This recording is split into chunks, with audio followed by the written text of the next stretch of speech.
Welcome to the Funeral Channel podcast. Today we're doing something that it feels a little counterintuitive maybe to our human A nature. little. Okay, a lot. But it's probably one of the most essential things we can do. We are not looking away today. We're going to stare directly at the one event that every single person on this planet will experience. The ultimate statistic, right? 1 out of 1. And yet, somehow, we live our lives in this kind of functional denial. We act as if we're the exception. We'll plan a vacation 6 months out. We'll buy insurance for a phone screen. But when it comes to the end of our own story, we just leave the page blank. We do, and that's the core of it. In our line of work, we see the fallout from that blank page every single day. And that lack of preparation, it isn't usually about being lazy. No, it's fear. It's fear. It's that visceral discomfort of acknowledging that we are temporary. But the reality, the hard truth we're going to unpack is that planning for the end is actually one of the most profound acts of love you can perform for the living. And that really is the mission of this deep dive today. We're not approaching this as casual observers. We're coming at this from a place of deep expertise in end-of-life planning, in palliative care, and the really rigid realities of estate law. Yeah. Our goal is to be direct, practical, and to just demystify this whole ecosystem of what people call wrapping up a life. We want to give you agency. That's the key word for this entire conversation, agency.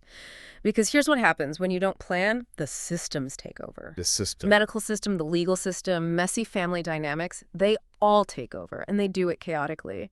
But when you do plan, you retain your voice. Even when you can't speak anymore, you get to remain the author of your own ending. So for everyone listening, and this is for you if you're facing a diagnosis or maybe helping a parent, or you just want to be the most prepared person in the room, we've got a roadmap. We're going to navigate this huge topic through 3 distinct pillars. First, we're tackling what we call the business of dying. We're talking logistics, legal steps, the things you have to do right after a terminal diagnosis. Which is, that's often the most overwhelming phase, right? Because the clock starts ticking while you are still reeling from the shock. Exactly. Then we'll move to the architecture of care, how to build an advanced healthcare directive that actually works in a real hospital, not just sitting on a lawyer's desk. Right. And finally, we're going to confront the physical and emotional reality.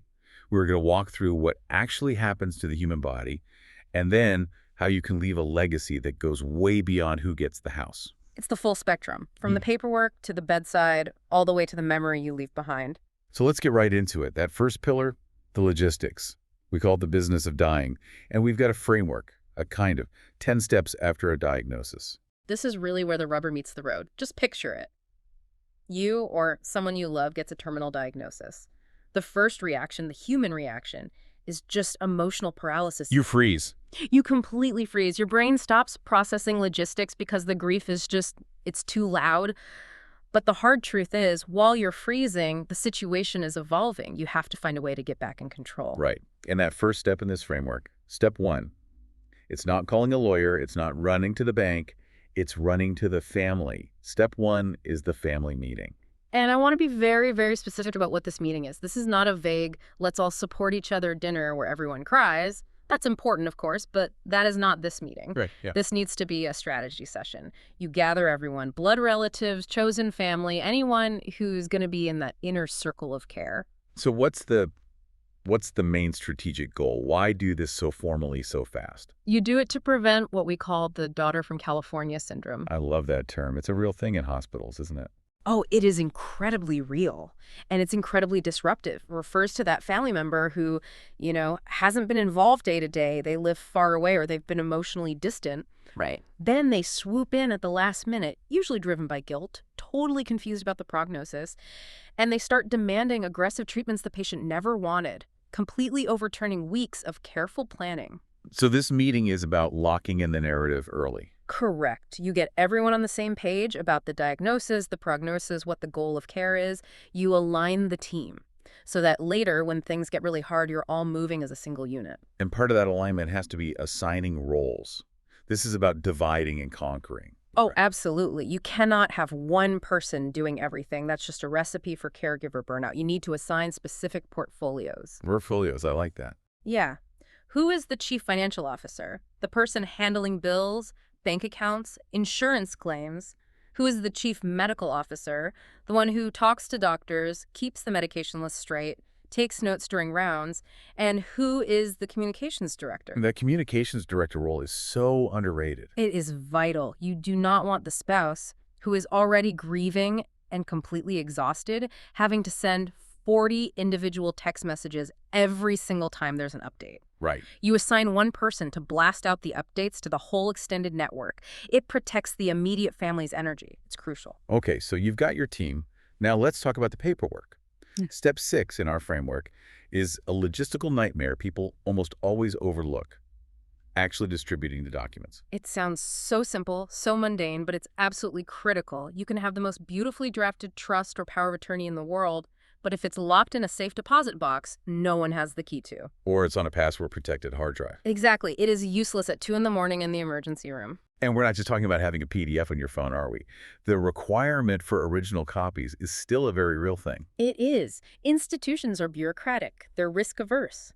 Banks, title companies, even some hospital legal departments, they will often demand to see the wet ink signature or a certified copy. To prove it's not a forgery. Exactly. So you need to make sure your fiduciaries, your executor, your trustee, your agent actually have the physical documents in their hands before a crisis hits. And speaking of those documents, let's talk about the window of opportunity. Step 2 is updating wills and trusts. But there's a ticking clock on this, isn't there, regarding capacity? This is the concept of legal capacity. It's huge. To sign a legal document, to change your will, to sign a deed, you have to understand what you're doing. You have to be, in legal terms, of sound mind. And the disease itself is the problem. The disease itself is the catch. Depending on the diagnosis, say a brain tumor or rapid dementia, or even just the heavy pain medication for advanced cancer, your mental capacity can fade much, much faster than your body does. So if you wait until the end, until you feel ready to face it, you might have already missed your chance, legally speaking. That's it, exactly. If you wait until the morphine drip is necessary to manage the pain, or the disease progresses to the brain, a lawyer might refuse to let you sign. They'd say you lack legal standing. And if that happens, you're stuck with whatever outdated plan you had. Or worse. Or worse, you die intestate without a will, and the state decides where everything goes. You have to update these things before the illness affects the mind. Now, I want to shift to money, because dying is surprisingly expensive. Steps 9 and 10 in our framework are about funding the end of life. And it is a massive financial shock for most families. In those final weeks or months, the care needs they skyrocket. You might need 24-hour nursing. And here's the kicker. Medicare, which is the standard health insurance for seniors in the U.S., it covers medical stuff. Doctor's appointments, hospital stays. Right. But it generally does not cover what's called custodial care. And custodial care is what exactly? Someone sit with you, bathe you, help you to the bathroom. Yeah. Correct. Unless there's a specific skilled nursing need, that daily hands-on care comes out of your own pocket. And that can cost hundreds and hundreds of dollars a day. So where does that money come from? You have to load assistance programs immediately. We're talking about Medicaid planning. Unlike Medicare, Medicaid does cover long-term custodial care, but it's means-tested. Meaning you have to have very few assets. Right. And there's a 5-year look-back period. You can't just transfer your house to your kids on Monday and qualify for Medicaid on Tuesday. The government looks back 5 years to see if you moved money around just to hide it. But if you didn't plan 5 years ago, are you just out of luck? Not necessarily. There are emergency strategies, there are specific spend-down rules, but you really need an elder law attorney to navigate that stuff quickly. And beyond Medicaid, there's SSDI, SSI, SNAP. And for veterans? Yes. If you are a veteran or the spouse of a veteran, the VA has specific aid and attendance benefits that can be an absolute financial lifesaver for home care. You just have to apply for these things aggressively and early. I want to pivot to a very modern problem. Step 8 in the framework, the digital inheritance.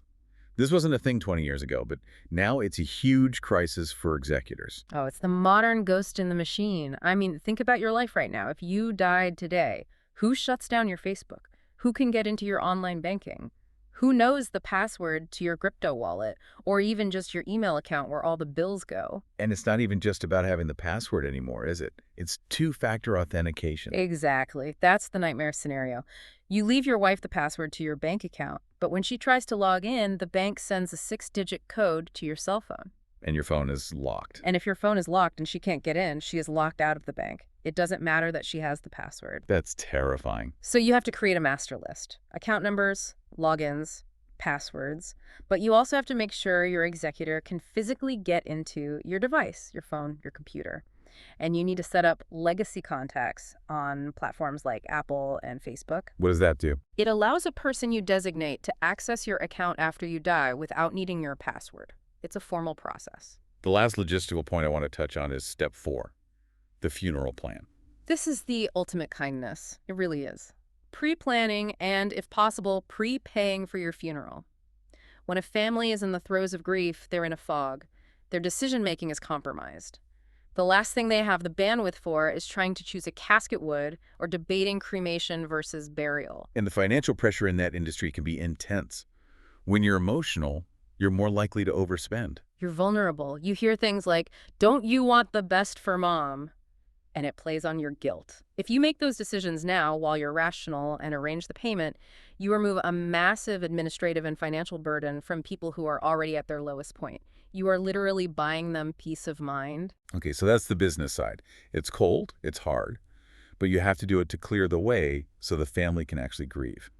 Now, let's pivot to that second pillar, the architecture of care. We're talking about the Advanced Healthcare Directive. And we should mention, we're looking at some of the comprehensive models, like the ones used in California, the Kaiser Permanente guidelines, they're really the gold standard for detail. Let's be really clear about what this document is. Yeah. It is not just a do not resuscitate order, an Advanced Healthcare Directive, an AHCD.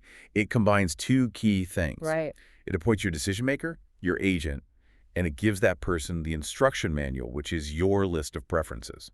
It's the who and the how. That's a great way to put it. Let's start with the who. Part 1 of the form. Who do you choose as your agent? The default for most people is their spouse, but our experience shows that you need to think really critically about that. The criteria for a healthcare agent are very specific, and love is not the only qualification. You need someone who can make impossibly hard decisions under extreme stress. You have to ask yourself, can this person stand up to a doctor who is pushing a treatment I explicitly said I didn't want? Can they stand up to a weeping relative? Yes, a weeping relative who wants to do everything when you want it to be allowed to let go. That's a really high bar. It is. And sometimes a spouse is just too emotionally compromised to do that. They love you too much. They might hesitate. You might actually need someone with a little more emotional distance, someone with a spine of steel who can separate their own grief from your documented wishes. And there's a fascinating legal detail about spouses that often catches people completely off guard. Yes, the divorce clause. In many states, including California, if you name your spouse as your agent and then you get divorced or your marriage is annulled, their authority is automatically revoked. Gone by law. By law, they are removed from the document. Which makes sense most of the time. You probably don't want an ex making these decisions for you, but life is complicated. Right. What if you do want your ex-spouse to still be your agent? Maybe you remain best friends, you co-parent. If that's the case, you have to sign a brand new directive after the divorce is final, explicitly reappointing them. Otherwise, they're legally barred from helping. And you could find yourself incapacitated with the one person you trust most unable to do a thing. Wow. And you also need a bench, right? You can't just pick one person. Absolutely not. You need a first alternate and a second alternate. What if your agent is sick? Or out of the country? Or what if they're in the same car accident that put you in the hospital? You have to have backups. If you don't have backups, the state ends up appointing someone for you, or a court appoints a conservator. That takes time, it costs money, and the person they choose is almost never who you would have wanted. Okay, let's get into the instructions part of the document. This is where it gets really personal and nuanced. The form asks you to define your quality of life. This is my favorite part of these modern directives. It moves away from just cold medical jargon, and it asks you about your values. It asks what makes life worth living for you. It gives you a checklist. Like what? Does living well mean being able to recognize your family? Does it mean being able to feed yourself? Does it mean being able to live independently? It forces you to draw a line in the sand for yourself. Yes. For one person, if they can't communicate meaningfully with their kids, they don't want any life-extending interventions. For someone else, as long as they can feel the sun on their face and listen to music, they want to keep going.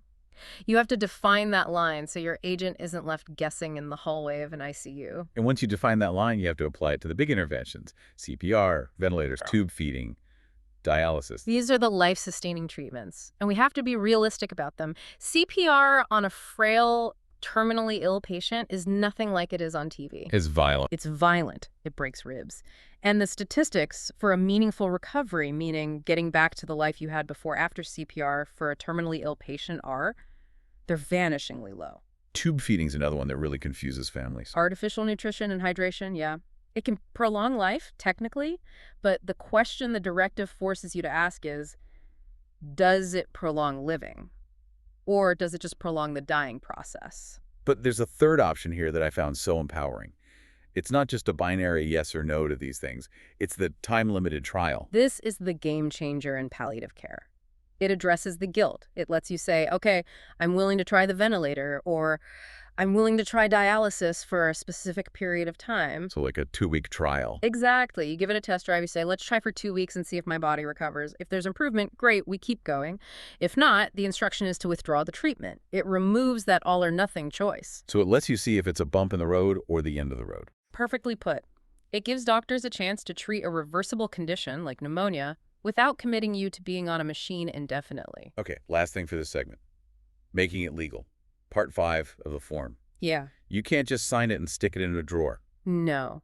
The validity requirements are really strict because the potential for abuse is so high. In California, for example, you need either a notary public or 2 qualified witnesses, and the rules for who can be a witness are designed to prevent coercion. So who can't be a witness? Well, your witness generally cannot be your healthcare agent. They can't be your doctor or a nurse or an employee of the facility where you're getting care, and usually at least one of the witnesses can't be related to you by blood or be entitled to any part of your estate. So they have to be disinterested third parties. Correct. And make sure you aren't being forced to sign. And there's a very specific rule if you're in a skilled nursing facility.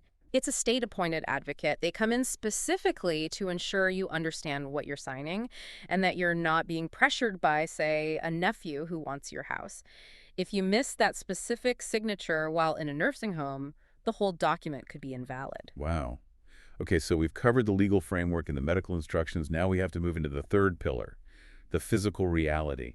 And this is the part people are most afraid of, I think, because we're so removed from death in modern society. We don't see it anymore. We've sanitized it, and that creates a lot of fear.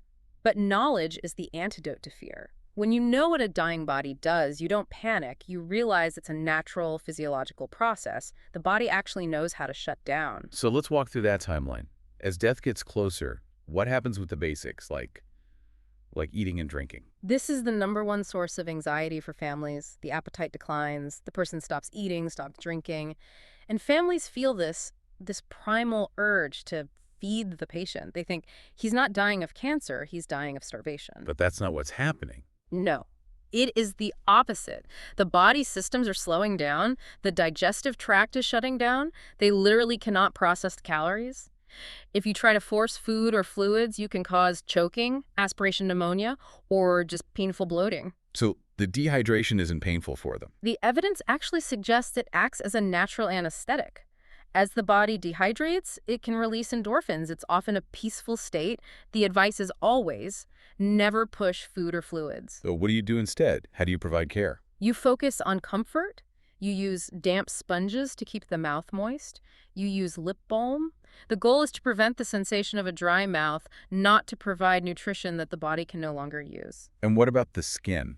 I know there are specific visual changes that can be pretty shocking if you aren't ready for them. Yes. The body temperature might drop, so the hands and feet get cold. And then you might see mottling. Mottling. Can you describe that? It's where the skin, usually on the knees, feet, and hands, starts to turn purplish or pale or blotchy. It almost looks like a lacy bruise pattern. And what's causing that? It's happening because the heart is getting weaker. It can no longer pump blood effectively to the extremities, so it starts to conserve circulation for the vital organs, the heart and the brain. It's a very clear sign that death is likely days or even hours away. Another difficult topic is incontinence, the loss of control. It happens. As the muscles relax, the sphincters relax. But there's a tool here that's often misunderstood, and that's the Foley catheter. People see catheters as being really invasive. In a healthy person, they can be uncomfortable, sure, but in the dying process, the Foley is actually a tool of dignity. It drains the bladder so the patient isn't lying in wetness. It prevents the need for the family to constantly roll the patient over to change sheets, which can be really painful for someone with, say, bone cancer. It allows them to rest. It allows them to rest undisturbed. It's for their comfort. Then there's the breathing, the sounds of the end. The respiratory changes are very dramatic. You will likely see a pattern called Cheyne-Stokes breathing. Can you explain that pattern for us? It's a cycle. The breathing becomes rapid and shallow, getting faster and faster, and then it just stops. There's a pause. Apnea. Sounds. Complete silence. And that silence can last for 10, 20, even 40 seconds. The family thinks this is it. He's gone. And then suddenly there's a big gasp and the whole cycle starts again. That must be terrifying to watch if you don't know what it is. It is, but physiologically, it's the brainstem struggling to regulate CO2 levels. It's a normal part of the process. And what about the noisy breathing? It's often called the death rattle, which is a terrible term. We try not to use it because it sounds so scary. It's caused by saliva and fluids collecting in the back of the throat because the person has lost their swallow reflex. So it sounds like they're drowning. To the family, yes, it can sound like they're choking, but the patient is typically unaware and not in distress. It's just acoustics. It's the sound of air moving over fluid. You can reposition their head or use medication to help dry it up, but treating it is often more for the family's comfort than for the patient's. Let's talk about the mind, the cognitive shutdown. You see a detaching, the person sleeps more, they withdraw, they lose interest in the world, in the news, even in family members sometimes. It's not a rejection of you, it's the body conserving energy. They are turning inward. But sometimes you get the opposite of that, right? Yes, terminal agitation. Restlessness, picking at the sheets, trying to climb out of bed, sometimes yelling out. It's not always pain. It can be a neurological misfire or metabolic changes in the brain. Hospice can provide medication to help settle this so they can rest peacefully. And then there are the visions. This is something that seems to come up in almost all the literature, nearing death awareness. This is a fascinating phenomenon. Patients will often speak to people who have already died, their parents, old friends, even pets. They might talk about packing their bags or waiting for the bus or needing to go home. And how should a caregiver react to that? What do you do? The advice is crucial. Do not correct them. Don't say, "Grandma died 10 years ago, she's not here." That just causes distress. To the patient, in that moment, that reality is real. So you just go with it. You validate it. You say, "Oh, is Grandma here? That's nice. What is she saying?" It is usually incredibly comforting to them. It makes the transition feel less lonely. And finally, the coma, when they become unresponsive. The lights might be out, but we believe the hearing is still on. Hearing is thought to be the last sense to go, so even if they are in a deep coma, you should assume they can hear you. So you keep talking to them. You keep talking, gently. Tell them you love them, and this is important. Tell them it's okay to go. Give them permission to die. Yes, people will often hold on. They'll hold on for a loved one to arrive from out of town, or they hold on because they're worried about who they're leaving behind. Just saying the words, "We're going to be okay, you can rest now," is often the release trigger they've been waiting for. That brings us to our final pillar. We've covered the logistics and the body. Now, we have to talk about the emotional inheritance, and we're going to look at the concept of the legacy letter or the ethical will. We spend so much time on the legal will, who gets the house, who gets the jewelry, but a legal will is sterile. It's just a contract. The ethical will, or the legacy letter, is about transferring your values, your wisdom, and your love. This is actually an ancient tradition, isn't it? It's not a new idea. Not at all. It goes back to biblical times, and it's very prominent in Jewish tradition. But it's making this massive comeback because people are realizing that money runs out, but stories and values can last for generations. So why is this necessary? What does it do? Well, for one, it preserves your history. It connects you to generations you'll never meet your great-grandchildren. And on a very practical level, it can actually prevent family disputes. How does it do that?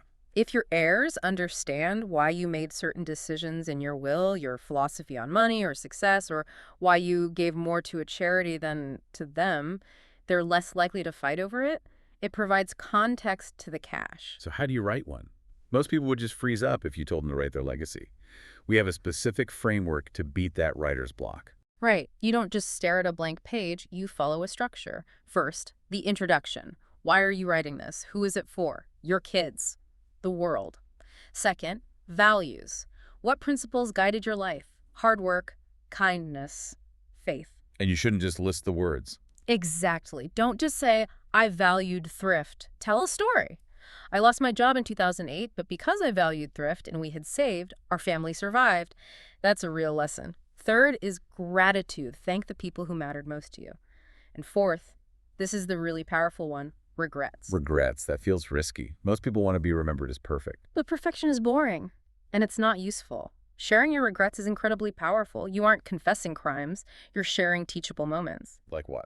If you write, I regret working so much that I missed your baseball games, that teaches the next generation to prioritize family in a way a lecture never ever could. It shows vulnerability. It makes you human. And the final part of the framework is blessings. Yes. Your hopes for their future, what you wish for them. And what's your advice for people who say, but I'm not a writer? It doesn't matter. Grammar doesn't matter. Your voice matters. If you write it the way you speak, that is what they will cherish. They want to hear you in the words. Just answer the prompts. What were your life's big milestones? What family traditions matter? Just start writing something down. So let's try and bring all of this together. It's a lot of information. It is a lot to process. We've walked through those 10 logistical steps to protect the family from chaos. We've built an advance directive to protect the patient's voice and even gives them a trial of care. We've looked at the physical timeline to try and reduce the fear of the unknown. And now we've drafted a legacy letter to preserve the soul. And when you look at it all together like this, you realize that end-of-life planning isn't really about death at all. No. No, it's about living well, right up until the very last second. It's about clearing away all the debris, the paperwork, the confusion, the panic, so that in those final days, you can focus on what actually matters. Connection. Connection. You can focus on holding a hand, not hunting for a Netflix password. Connection over chaos. That's the ultimate goal. Exactly. Before we sign off, we want to leave you with a provocative thought to mull over. We just talked about the legacy letter, and specifically that section on regrets. Yes. So here is the challenge for you. If you had to write your regrets section today, not to beat yourself up, but to teach a future generation one crucial lesson, what is the one specific regret you would include? What mistake did you make that could save them from making the same one? Think about that. Yeah. And maybe start writing it down. Thank you for joining us on the Funeral Channel podcast. We'll see you on the next deep dive.